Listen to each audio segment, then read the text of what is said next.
한화가 결국 미국 국방부가 원하던 해답을 눈앞에 꺼내 들었습니다. 그것도 말이 아니라 실물과 성능으로 보여줬습니다.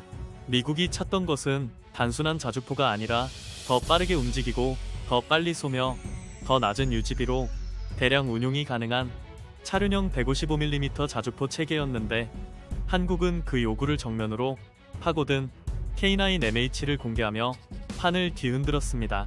미국이 자국 내 생산 능력의 한계와 공급망 병목, 납기 지연의 현실을 절감하는 사이 한국은 이미 검증된 K9 계열 플랫폼을 바탕으로 가장 현실적인 대안을 먼저 내놓은 것입니다. 외신이 한국의 K9MH를 미 육군 차세대 포병 사업의 유력 후보로 거론하는 이유도 바로 여기에 있습니다. 미국의 방향 전환은 우연이 아니었습니다. 미 육군은 현재 모바일 택티클 캐논 사업을 통해 M777 견인포를 대체할 성숙한 155mm 차륜형 자주포 체계를 찾고 있으며, 잠재 조달 규모는 최대 498문으로 거론됩니다. 우선 6문에서 12문의 시제품을 받아 시험한 뒤 2027 회계연도 4분기쯤 한 업체를 고르는 일정이 제시되고 있습니다. 다시 말해 이번 사업은 보여주기식 이벤트가 아니라 미국 포병 전력의 구조를 통째로 바꿔놓을 수 있는 본게임이라는 뜻입니다. 미국이 그동안 자국 위주로 끌고 가려 했던 포병 현대화가 결국 외부에 검증된 플랫폼을 찾는 방향으로 기울었다는 사실 자체가 이미 미국 방산산업이 속도와 비용, 양산성에서 얼마나 큰 압박을 받고 있는지를 보여줍니다. 그 가운데 한화는 가장 영리하게 움직였습니다. 한화 디펜스 USA는 3월 31일 K9MH를 미 육군의 시제품 제안 요청에 제출하겠다고 공식 발표했고, 단순히 장비만 파는 것이 아니라 생산, 보급, 탄약, 장약, 사격 통제, 지휘 통제까지 아우르는 통합 포병 해법을 제시했습니다. 더 강력한 점은 현지화 카드입니다. 한화는 미국 엘라베마를 1단계 생산 거점으로 삼겠다고 밝혔고, 미국 내 방산 제조 네트워크 확대를 위해 약 13억 달러 규모의 아칸소 탄약 시설 투자 계획도 함께 내세웠습니다. 세계적으로 2,000문이 넘는 포 체계를 실전 배치한 경험이 미국 현지 생산 기반까지 얹겠다는 구상인 만큼 미군이 가장 민감하게 보는 납기, 양산성, 조달 안정성을 동시에 건드린 셈입니다. 무기 체계는 결국 성능으로 말해야 하고, 이번에도 그 답은 한국 쪽이 더 선명했습니다. 디펜스 익스프레스가 13일 공개된 영상을 분석한 결과 K9MH는 약 7.5초의 발사 간격을 보여줬고, 초기 장전 시간을 제외하면 59초 남짓한 시간 동안 9발을 쏘아 올렸습니다. 이는 오랫동안 차륜형 자주포의 기준으로 불려온 스웨덴 아처와 맞먹는 수준이며, 장전 속도 면에서는 독일의 RCH-155보다 앞설 가능성까지 제기됐습니다.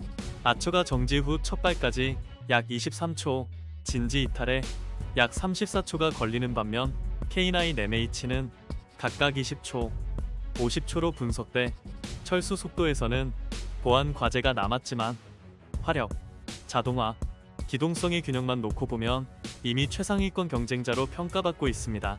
쉽게 말해 미국이 원하는 빠르고 싸고 많이 굴릴 수 있는 현대 포병의 조건에 한국이 가장 현실적으로 접근한 것입니다. 더 무서운 것은 한국의 경쟁력이 단지 장비 한 대의 완성도에서 끝나지 않는다는 점입니다. 한화는 이미 호주, 폴란드, 이집트, 루마니아 등에서 현지화 모델을 굴려본 경험을 축적했고, 미국에도 같은 공식을 들이밀고 있습니다. 그래서 K9MH 제안은 단순한 수출 제안서가 아니라 미국이 원하는 미국식 생산과 한국이 잘하는 초고속 양산의 접점을 겨냥한 전략 문서에 가깝습니다. 미군 입장에서는 검증된 포탑과 체계, 한국식 생산 속도, 미국 내 공급망, 현지화라는 세 장의 카드를 한 번에 받을 수 있는 셈입니다. 독일과 영국이 전통 강호인 것은 맞지만 지금 미국이 급하게 필요한 것은 설명서가 아니라 실제로 돌아가는 생산 체계이며, 그 점에서 한국의 손이 가장 먼저 올라와 있는 모습입니다. 하지만 여기서부터 분위기는 단순한 환호만으로 끝나지 않습니다. 한국 내부에서 미국 진출을 바라보는 시선이 싸늘해진 이유가 분명히 존재하기 때문입니다. 2025년 9월 미국 조지아주 현대차 LG 에너지 솔루션 배터리 공사 현장에서 대규모 이민 단속이 벌어졌고 475명이 연행됐으며 그중 상당수가 한국인이었습니다. 이후 한미는 워킹그룹을 가동했고 미국은 한국 기업 투자 현장에서 장비 설치, 정비, 수리에 필요한 인력이 에스터나 B-1 같은 기존 단기 체계로 일부 업무를 수행할 수 있다는 점을 재확인했습니다. 그러나 보다 근본적인 전문 인력 비자 문제는 여전히 입법적 제약 속에 남아있다는 것이 로이터 보도의 핵심이었습니다. 즉, 미국은 한국의 자본과 기술, 생산력은 원하지만 정작 이를 굴릴 사람 문제에서는 여전히 불확실성을 크게 남겨두고 있다는 뜻입니다. 그래서 군사, 산업계 일각에서는 오히려 지금이 더 냉정해야 할 시점이라고 말합니다. 미국 현지 생산은 겉으로는 거대한 기회처럼 보이지만 실제로는 높은 인건비와 까다로운 노무 환경, 규제 리스크, 수익성 악화, 기술 이전 압박이라는 복합 위험을 함께 안고 갑니다. 특히 방사는 자동차나 가전처럼 부품만 보내 조립하면 끝나는 산업이 아닙니다. 숙련 인력, 공정 노하우, 유지보수 체계, 보안 통제, 장기 부품 공급까지 한 몸처럼 움직여야 하는 산업입니다. 결국 미국이 공장은 미국에, 일자리는 미국에, 기술도 미국에라는 구조를 더 강하게 밀어붙일수록 한국 기업 입장에서는 매출보다 훨씬 더 큰 전략적 비용을 치를 가능성이 커집니다. 그래서 이 사업은 단순히 수출 대박이 아니라 한국이 어디까지 내주고 무엇을 반드시 지켜야 하는지를 정교하게 계산해야 하는 고난도 협상이라는 평가가 나옵니다. 조선 분야에서 이미 비슷한 장면이 연출되고 있다는 점도 상징적입니다. 한화는 2024년 12월 미국 필리조선소 인수를 1억 달러에 마무리했고, 이를 통해 미국 내 조선 방산 거점을 확보했습니다. 이는 미국 시장을 뚫기 위한 강력한 교두보이자 동시에 한국식 생산 역량과 노하우가 미국 경토 안에 깊숙이 이식되는 장면이기도 합니다. 다시 말해 미국 진출은 분명 기회이지만 그 기회가 장기적으로 한국의 산업 지위를 얼마나 키울지, 아니면 미국 산업 기반 강화에 한국이 먼저 피를 수혈하는 구조가 될지는 아직 답이 나지 않았다는 것입니다. 필리조선소 인수는 그래서 희망의 상징이면서도 경계의 신호이기도 합니다. 더구나 지금 한미 경제 관계도 완전히 정리된 상태가 아닙니다.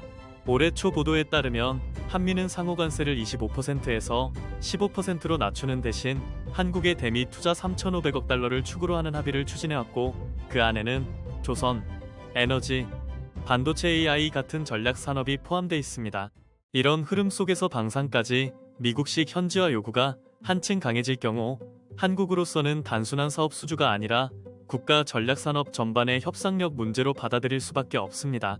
즉, K9MH는 하나 한 회사의 무기가 아니라 지금 한국이 미국과 어떤 조건으로 손을 잡을 것인가를 보여주는 시험대가 되어가고 있는 것입니다. 그럼에도 불구하고 미국이 한국을 쉽게 밀어낼 수 있을 것이라고 보는 시각은 너무 안이합니다. 지금 미국이 원하는 것은 단순히 서류상 미국산이 아니라 실제 전장에 제때 투입될 수 있는 전력입니다. 바로 그 지점에서 한국은 이미 수출 실적, 실전 운용 경험, 양산 속도, 개량 능력, 현지화 노하우를 모두 입증해왔습니다. K9MH가 이번에 보여준 것은 단순한 신형 차륜형 자주포 한 대가 아니라 미국이 원하면 언제든 맞춤형으로 내놓을 수 있는 한국 방산의 체급 그 자체였습니다. 그래서 이번 싸움의 본질은 미국이 한국을 시험하는 것이 아니라 오히려 미국이 얼마나 현실적으로 한국을 필요로 하게 됐는지를 보여주는 장면에 가깝습니다. 결론은 분명합니다. 한화의 K9MH는 미국이 찾는 차세대 차륜형 포병 체계의 가장 현실적이고 가장 위협적인 후보로 떠올랐습니다. 다만 한국은 여기서 조급해질 필요가 없습니다. 미국 시장은 분명 거대하지만 그렇다고 해서 무조건 고개를 숙이며 들어가야 하는 시장은 아닙니다. 비자 문제, 관세 문제, 기술 보호, 수익성, 현지화 범위까지 모든 조건을 한국에 유리한 방향으로 다시 짜야 합니다. 미국이 한국산 자주포의 속도와 완성도에 놀랐다면 이제는 한국도 미국에 분명히 보여줘야 합니다. K방사는 하청을 하러 가는 것이 아니라 세계 최고 수준의 전력을 협상하러 가는 것이라는 사실입니다.